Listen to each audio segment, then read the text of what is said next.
커다란 언덕 위에 아주 멋지게 터를 잡고 한 무리가 모여 있습니다.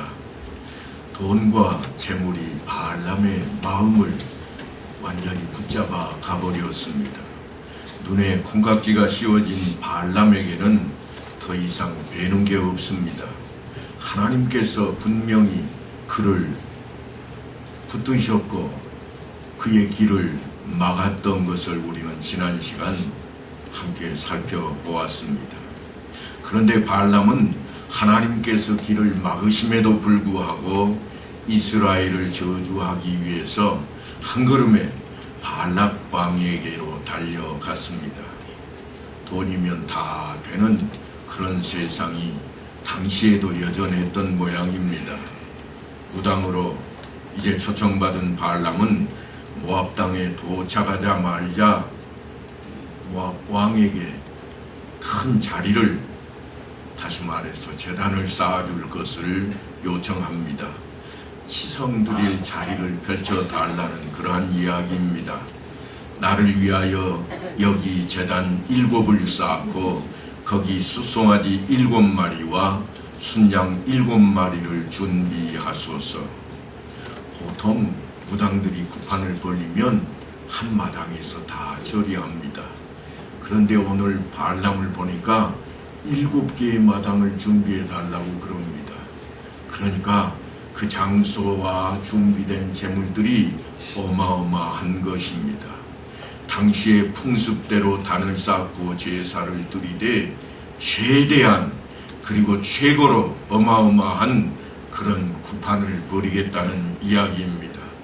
발람이 신명나게 한 판을 벌려봅니다. 드디어 발람의 입에서 아주 요란스러운 저주가 시작이 되었습니다. 그런데 발락 왕이 기다리던 말이 결코 아닙니다. 내가 바위 위에서 그들을 보며 작은 산에서 그들을 바라보니 이 백성은 홀로 살 것이라. 그를 여러 민족 중에 하나로 여기지 않으리로다. 지금 저 앞에 바라다 보이는 이스라엘 민족을 그가 내려다보면서 지금 저주해야 될 것인데 저주가 아닌 복을 빌고 있는 모습으로 갑자기 바뀌어 있습니다.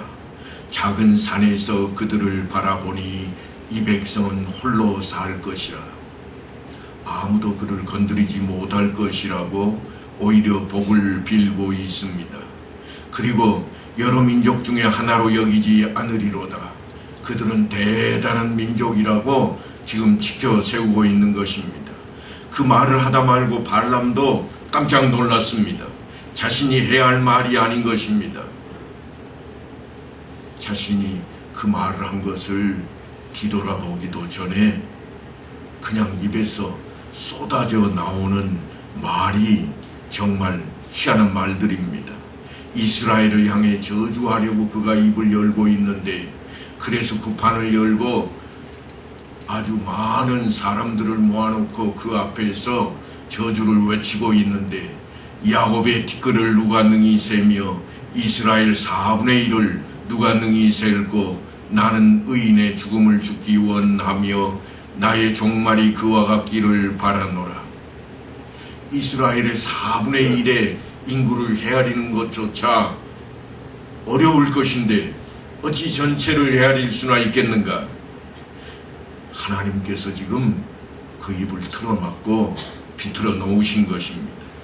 듣다 못한 발락 왕이 화를 내며 덤벼듭니다. 그도 그럴 것이 그가 지금 이스라엘을 축복하라고 이 사람을 불러온 게 아닙니다. 저들을 저주해서 이 모압 땅을 절대로 넘보지 못하게 하려고 불러 세워 놓았는데, 그래서 그가 하는 말이 그대가 어찌하여 내게 이같이 행하느냐. 나의 원수를 저주하라고 그대를 데려왔거늘 그대가 오히려 축복하였도다. 무슨 말씀인가 하면, 야, 복세가 부족하냐? 내가 너를 왜 데려왔는지 네가 잘 알지 않느냐? 그래서 이번에는 발락 왕이 그 무당 발람을 데리고 비스가 산으로 향합니다. 비스가산은 지금 있는 언덕보다 조금 더 높은 곳입니다. 더 높은 곳, 다시 말해서 산수가 수려한 명당 자리로 그를 끌고 가서 다시 구판을 벌이게 하고 있습니다. 성대하게 다시 시작했습니다. 그런데 발람의 입에서 다시 나오는 소리는 이러합니다. 야곱의 허물을 보지 아니하시며 이스라엘의 반역을 보지 아니하시는도다. 여호와 그들의 하나님이 그들과 함께 계시니 왕을 부르는 소리가 그 중에 있도다. 하나님이 그들을 애굽에서 인도하여 내셨으니 그의 힘이 들소와 같도다. 야곱을 해할 점술이 없고 이스라엘을 해할 복술이 없도다. 지금 점술을 써서 또한 복술을 써서 저들을 저주하라고 불러들였는데 그 길이 없다고 지금 외치고 있습니다.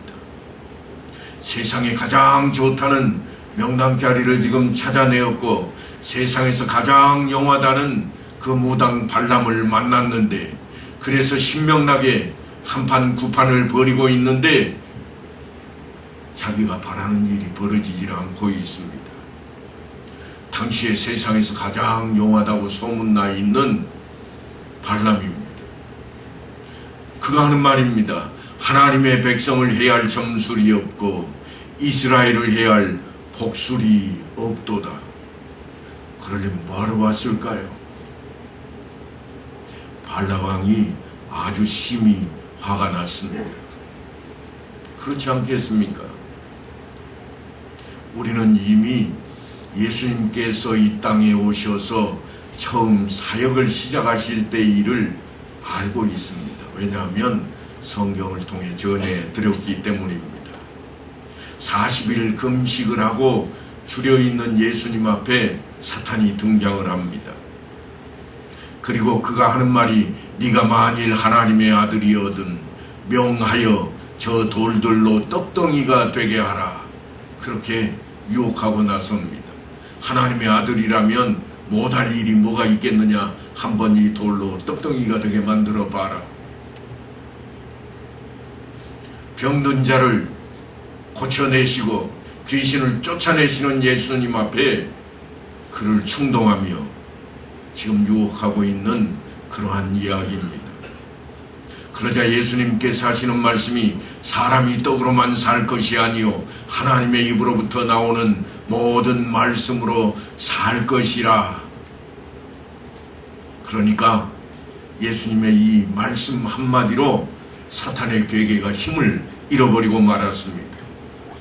예수님께서 사탄에게 유혹을 당하신 것이 아니라 하나님의 말씀 앞에 사탄이 옴짝달싹하지 못하게 되어버린 겁니다. 무당은 아무리 용하다고 할지라도 사탄의 하수인에 불과합니다. 물론 그들도 사탄의 기운을 받아서 때로는 기적을 만들어내기도 하고 때로는 정말 놀라운 일을 이끌어내기도 하고 다음에 있을 일을 훤히 내다보기도 한 것을 우리는 역사를 통해서 여러 차례 들어왔습니다. 그러나 여전히 그들은 사탄의 하수요 또한 바라는 대로 그들은 해주고 복채를 받는 것이 그들의 일이었습니다. 그러니까 복채를 두둑하게 제공했던 발락 왕이 화가 대단히 났습니다. 2번씩이나 실패했잖아요. 그래서 그를 이끌고 가장 높은 장소인 부올산 산 꼭대기로 올라갑니다. 오라 내가 너를 다른 곳으로 인도하리니 네가 거기서 나를 위하여 그들을 저주하기를 하나님이 혹시 기뻐하시리로다. 야 장소가 안 좋은가 보다. 여기 명당인 줄 알았더니 아닌가 봐. 우리 저쪽으로 한번 올라가 보자. 더 높은 곳에서 하나님께 더 가까운 곳에서 네가 한번 바라보며 저주를 해다오. 그렇게 외치고 있습니다. 하지만 그곳에 올라서도 발람은 이렇게 외치고 있습니다. 하나님이 그를 애굽에서 인도하여 내셨으니 그 힘이 들소와 같도다. 그의 적국을 삼키고 그들의 뼈를 꺾으며 화살로 쏘아 깨뜨리로다. 꿇어앉고 누움이 수사자 같고 암사자와 같으니 일으킬 자 누구이랴. 너를 축복하는 자마다 복을 받을 것이요 너를 저주하는 자마다 저주를 받을지로다. 발람의 입에서 쏟아져 나오는 이스라엘을 축복하는 말을 듣고 발람 왕은 지금 미칠 지경입니다. 자기 온갖 재물 돈을 써서 또한 사신들을 대동해서 지금 불러온 아주 세상에서 가장 용하다고 하는 무당인데 그가 자기의 필요한 충족을 시켜주는 것이 아니라 오히려 저주하라고 하는 그 이스라엘을 향해서 복을 빌고 있으니 얼마나 화가 났겠습니까? 그래서 발람에게 발람 왕이 외칩니다. 그대는 이제 그대의 곳으로 달아나라. 내가 그대를 높여 심히 존귀하게 하기로 뜻하였더니 여호와께서 그대를 막아 존귀하지 못하게 하셨도다. 발락을 불러다가 이스라엘을 저주하려고 했지만 이스라엘을 향한 하나님의 사랑만 다시 확인하는 그런 계기가 되어버리고 말았습니다. 발람의 입술을 통해서 쏟아진 그 이스라엘을 향한 축복 가운데 아주 특별한 내용이 하나 첨가되어 있습니다. 그것은 너를 축복하는 자마다 복을 받을 것이요 너를 저주하는 자마다 저주를 받을지로다 하는 것인데 마치 하나님께서 이스라엘만 편애하는 것 같은 인상이 짙은 내용입니다. 하나님을 오해하기 쉬운 그런 내용의 말씀입니다. 아니 오늘날 기독교가 외면당하는 그 이야기 가운데 하나일 수도 있습니다. 세상 사람들이 바라볼 때에는 자기들끼리만 잘 먹고 잘 살면 된다고 생각하는 사람들이라 그래서 하나님을 자기 식구만 챙기는 편협한 하나님으로 만들어 놓고 있습니다. 하지만 하나님께서는 결코 그런 분이 아니십니다.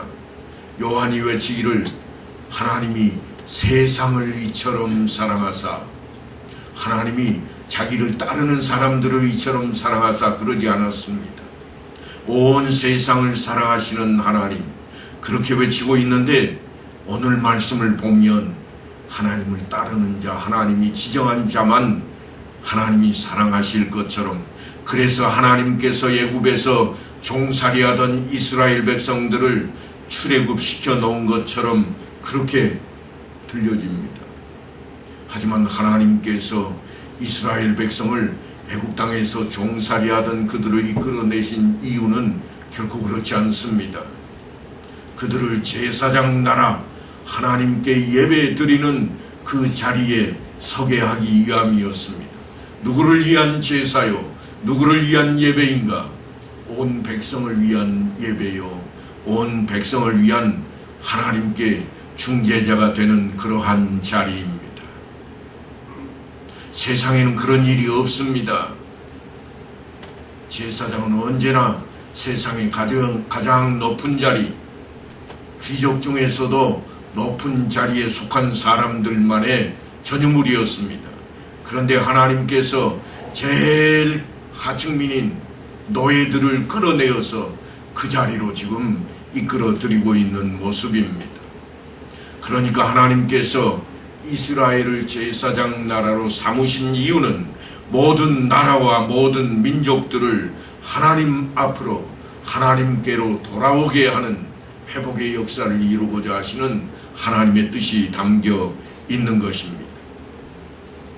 유별나 보이는 이스라엘에 대한 이 편에는 노예 근성으로 찌들 대로 찌들려 있는 사람들이지만 하나님께서 함께 하시면 어찌 되는가 한번 보자.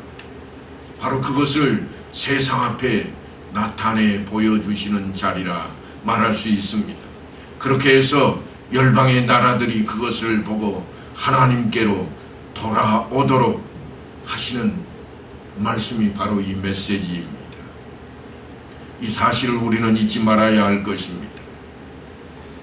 결국 발람은 발락의 분노에 그가 가만히 있으면 죽이겠다고 하는 위협에 못 이겨서 돌아가기로 결정을 합니다. 그런데 돌아가면서 그가 하는 말이 또 심상치가 않습니다. 이제 나는 내 백성에게로 돌아가거니와 들으소서. 내가 이 백성이 후일에 당신의 백성에게 어떻게 할지를 당신에게 말하리이다. 저주도 못하고 돌아가면서 그가 하는 말이, 저 이스라엘이 당신네한테 나중에 어떻게 할지 내가 내다보고 그것을 예언하고 돌아가야 되겠시다. 그러니 들어보시오 하는 이야기입니다. 그 자리를 떠나면서 우리가 바라볼 때에는 아름다운 송가이지만 발락 왕이 들을 때에는 기겁할 만한 내용입니다. 그런데 왜 그런 현상이 일어나는가 하면 발락이 드디어 변화되었기 때문입니다. 발락이 재물에 눈이 멀어가지고 하나님께서 노새를 말을 하기까지 하면서 그 길을 막으시고, 갈 때는 가봐라, 하지만 내 말을 너는 전할 뿐이라고 했던 그 내용을 안고 끝까지 발락에게 와서 뇌물을 접수했던 그였는데, 이제 그가 변화된 내용이 오늘 말씀 가운데 기록이 되어 있습니다. 부올의 아들 발람이 말하며, 눈을 감았던 자가 말하며, 하나님의 말씀을 듣는 자가 말하며, 지극히 높으신 자의 지식을 아는 자, 전능자의 환상을 보는 자, 엎드려서 눈을 뜬 자가 말하기를, 자기를 이야기할 때 전에는 세상 것을 다 아는 자, 자기가 외치면 무엇이든지 말하는 대로 될 것을 외쳤던 그가 이제 뭐라고 그러는가 하면 하나님의 말씀을 듣는 자. 조금 전까지만 해도 하나님의 말씀을 거부하고 그것까지 쫓아왔던 그가 하는 말입니다.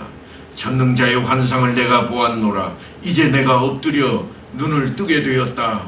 내가 외친다 하면서 그가 하는 말이 뭔가 하면, 내가 그를 보아도 이때의 일이 아니며 내가 그를 보아도 가까운 일이 아니로다. 나중 일에 대한 이야기입니다. 자신이 이제는 눈을 뜨게 되었고 하나님의 일을 알게 되었는데, 당장의 일도 아니라 나중의 일까지 알게 되었다고 외치고 있습니다. 그래서 발람을 통해 이스라엘을 축복하신 이 일은 이미 하나님께서 아브라함을 통해 축복하셨던 그 내용인데, 또한 그 일이 이후까지 이르러서 다 완성되는 자리로 나아갈 것이라고 발람이 지금 후일 일에 대해서 이야기를 펼쳐놓고 있습니다. 갈대아 우르에 있던 아브라함을 하나님께서 불러내실 때 이렇게 말씀을 하셨습니다. 내가 너로 큰 민족을 이루고 내게 복을 주어 내 이름을 창대하게 하리니. 그 이름, 아브라함의 후손을 장대하게 할 것인데, 그때 어떻게 되게 할 것인가? 너는 복이 될지라. 너를 축복하는 자에게는 내가 복을 내리고 너를 저주하는 자에게는 내가 저주하리니 땅의 모든 족속이 너로 말미암아 복을 얻을 것이라. 온 세상에 복의 근원, 복의 통로가 될 것을 외치고 있는 말씀이 일찍이 창세기 저 앞쪽에 기록이 되어 있는 아브라함의 하나님께서 주시는 약속 가운데 등장했던 내용입니다. 그러니까 하나님께서는 이미 작정을 하셨고 그대로 지금 이루어가고 계시며, 그 과정에 발람을 통해서 한 번 더 확실하게 선포하고 있다 할 것입니다. 한 별이 야곱에게서 나오며 한 규가 이스라엘에게서 일어나서 모압을 이쪽에서 저쪽까지 쳐서 무찌르고 또 셋의 자식들을 다 멸하리로다. 그의 원수 에돔은 그들의 유산이 되며 그의 원수 세일도 그들의 유산이 되고 그와 동시에 이스라엘은 용감히 행동하리로다. 모압의 발락 왕은 어떻게 해서든지 그 용한 무당인 발람을 통해서 이스라엘을 저주하게 함으로써 자기들이 두려워졌던 그 지경을 벗어나고자 그렇게 그 비방을 얻기를 애썼지만 번번이 보기 좋게 실패하고 말았습니다. 그러니까 복채를 두둑이 주고 데려온 이 무당이 엉뚱한 짓을 하고 있는 겁니다. 그래서 보다 못한 발락 왕이 그를 죽일 것이라 윽박지르고 있습니다. 하지만 발람의 입에서 터져나온 음성은 이제 대놓고 당신의 나라 모압이 망하게 될 것이라고 흉한 이야기를 하고 있습니다. 그것도 야곱의 후손에게 망하게 될 것이라고 외칩니다. 주권자가 야곱에게서 나서 남은 자들을 그 성읍에서 멸절하리로다. 이것은 하나님의 계획이요 섭리요 하나님께서 예비하신 일이라. 하나님의 말씀이 선지자의 입을 통해 지금 증거되는 것이 아니라 한 무당의 입을 통해서 세상 사람들이 영하다고 지켜세우는 그 사람의 입을 통해서 들려지고 있는 내용입니다. 한 별이 야곱에게서 나오며 한 규가 이스라엘에게서 일어나서 모압을 이쪽에서 저쪽까지 쳐서 무찌르고 또 셋의 자식들을 다 멸하리로다. 그의 원수 에돔은 그들의 유산이 되며 그의 원수 세일도 그들의 유산이 되고 그와 동시에 이스라엘은 용감히 행동하리로다. 주권자가 야곱에게서 나서 남은 자들을 그 성읍에서 멸절하리로다. 그러니까 지금 하나님께서 이스라엘 백성에게 아브라함에게 주시겠다고 약속했던 그 땅, 젖과 꿀이 흐르는 가나안 땅뿐만 아니라 그 건너편에 있는 땅들, 그 아래에 있는 세일산 지역에 있는 땅들까지 다 그들이 차지하게 될 것이라고 지금 발람이 외치고 있습니다. 무슨 이야기인가 하면 한 별과 한 규에 대한 이야기입니다. 이것은 다름 아닌 베들레헴의 마구간에서 탄생하실 예수 그리스도를 상징하고 있는 내용입니다. 얼마나 놀라운 일입니까? 예수님께서 탄생하시기 1200년 전에 벌써 발람의 입을 통해서 하나님께서 예언을 하게 하고 있습니다. 무당의 말을 하늘처럼 떠받드는 사람도 있습니다. 발람은 당대의 가장 유명한 용하다고 하는 무당이었습니다. 황당한 일이지만 그 무당의 입에서 예수님께서 이 땅에 오실 별에 대한 예언이 쏟아지고 있습니다. 예언대로 예수님께서는 이 땅에 오셨고 하나님의 아들이신 주님께서 오시게 되었던 것입니다. 그런데 무당의 말을 하늘처럼 떠받들고 믿는 사람들이 발람의 예언도 믿어야 되지 않았겠습니까? 하지만 사람들은 그의 말을 무시합니다. 그런데 이 일은 사실은 처음 일은 아닙니다. 발람은 별이 나타나서 먼저 모압을 이쪽에서 저쪽까지 쳐서 무찌를 것이라고 모압을 멸할 것이라 말하고 있습니다. 사실 모압 족속은 부정하게 출생한 민족 가운데 하나입니다. 모압은 아브라함의 조카인 롯이 술에 취했을 때에 그의 딸들과 근친상간을 통해서 태어난 그 자손들입니다. 이미 그들은 하나님을 알고 있는 사람들입니다. 언제나 하나님의 권위에 도전하고 하나님의 계획을 방해했던 무리이기도 합니다. 훗날 가나안 땅에 정착한 이스라엘 백성들을 우상 숭배하도록 이끌어 들었던 그러한 장본인들이기도 합니다. 발람은 또 별이 나타나서 셋을 멸할 것이라 그렇게 외치고 있습니다. 셋의 자식들을 다 멸하리로다. 셋이라고 직역한 이 단어는 싸우고 소동하는 자들이라 하는 뜻을 담고 있습니다. 이어서 발람은 그들의 원수 에돔과 세일은 그들의 유산이 될 것이라고도 외치고 있습니다. 에돔은 이스라엘과 한 할아버지의 후손으로 에서의 자손들입니다. 그래서 그 땅을 지나올 때 절대로 싸우지 말라고 하나님께서 모세에게 당부했던 그러한 민족들이었습니다. 아브라함의 혈통은 이어받았지만 신앙을 온전히 물려받지 못했던 그들입니다. 발람의 예언은 참으로 놀랍습니다. 한 별이 야곱에게서 나오며 한 규가 이스라엘에서 일어나리라 한 이 말씀은 사실 후일 우리는 신약 성경을 통해 동방에서 박사들이 별을 보고 쫓아왔던 내용을 살펴보게 됩니다. 그 별 이야기가 벌써 오늘 성경에 등장을 하고 있는 겁니다. 유대인의 왕으로 나신 이가 어디 계시냐? 우리가 동방에서 그의 별을 보고 그에게 경배하러 왔노라. 이 박사들은 사실 별을 보고 점치는 점술가들입니다. 그러니까 얼핏 생각하면 선지자쯤으로 생각할 수 있겠으나 그렇지 않습니다. 발람과 유사한 사람들인데 그들이 예수님이 태어난 것을 오히려 복을 빌기 위해서 재물을 가지고 쫓아왔다고 하는 것입니다.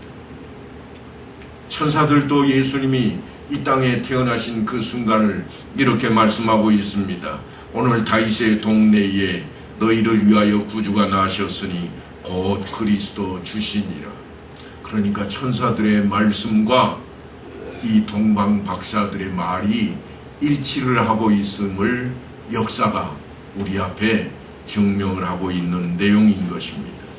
하나님께서는 인류를 구원하시기 위해 독생자를 이 땅에 보내주셨습니다. 그것은 하나님의 사랑의 증거였습니다. 하나님께서 마치 이스라엘 백성들을 통해서 너희를 따르는 자만 복을 주고 따르지 않는 자는 복을 주지 않을 것이라, 너희를 저주하는 자에게는 저주를 하리라고 약속하신 것을 우리가 너무 편협하게 생각하면 요한이 우리에게 전하는 말씀이 엉뚱해져 버리고 말 것입니다. 하나님이 세상을 이처럼 사랑하사 독생자를 주셨으니 이는 그를 믿는 자마다 멸망하지 않고 영생을 얻게 하려 하심이라. 하나님께서 독생자를 보내심은 세상을 사랑하신 때문이었습니다. 세상을 사랑하시되 어떤 자들을 위한 것인가 하면 그를 믿는 자마다 그랬습니다. 그러니까 야곱의 족속을 따라 혈통으로 태어난 사람들을 위한 하나님의 계획이 아니었다고 하는 것입니다. 그리고 이어서 전하는 말씀은 하나님이 그 아들을 세상에 보내신 것은 세상을 심판하려 하심이 아니요 그로 말미암아 세상이 구원을 받게 하려 하심이라. 그를 믿는 자는 심판을 받지 아니하는 것이요 믿지 아니하는 자는 하나님의 독생자의 이름을 믿지 아니하므로 벌써 심판을 받은 것이니라. 이전 시간에도 말씀을 드렸습니다만 하나님께서 우리 인생들에게 창조하시면서 특별한 것을 허락하셨습니다. 그것이 뭔가 하면 하나님의 형상대로 만드시되 자유의지를 주셨다고 하는 것입니다. 그 자유의지, 그것이 발동하는 순간입니다. 그 이야기가 뭔가 하면 믿는 자에게는 영생을 주실 것이요 믿지 않는 자에게는 심판이 따를 것이라고 하시는 이 말씀입니다. 우리 인생들은 그 자유의지를 따라 예수 그리스도를 나의 구세주로 믿기도 하고 결코 아니라고 믿지 아니하게도 될 것입니다. 하나님께서는 우리를 요한이 전한 이 말씀처럼 그를 믿는 자마다 멸망하지 않고 영생을 얻게 하실 것입니다. 하나님의 계획은 창조하셨던 그의 나라를 회복하시고 또한 우리를 회복시키셔서 그의 나라에 하나님과 함께 영원히 살도록 계획하신 것입니다. 그것 때문에 예수 그리스도를 이 땅에 보내주셨고 또한 우리의 대속제물이 되게 하셨습니다. 사랑하는 성도 여러분, 발람을 통해 외치게 하셨던 예언의 말씀은 여전히 오늘날 우리에게도 적용되는 말씀입니다. 그러므로 우리를 위해 예비하시고 계획하신 하나님의 뜻을 따라 예수 그리스도 안에서 그의 나라와 그의 의를 구하는 삶을 살아가는 모든 성도들이 다 되시기를 간절히 축원합니다.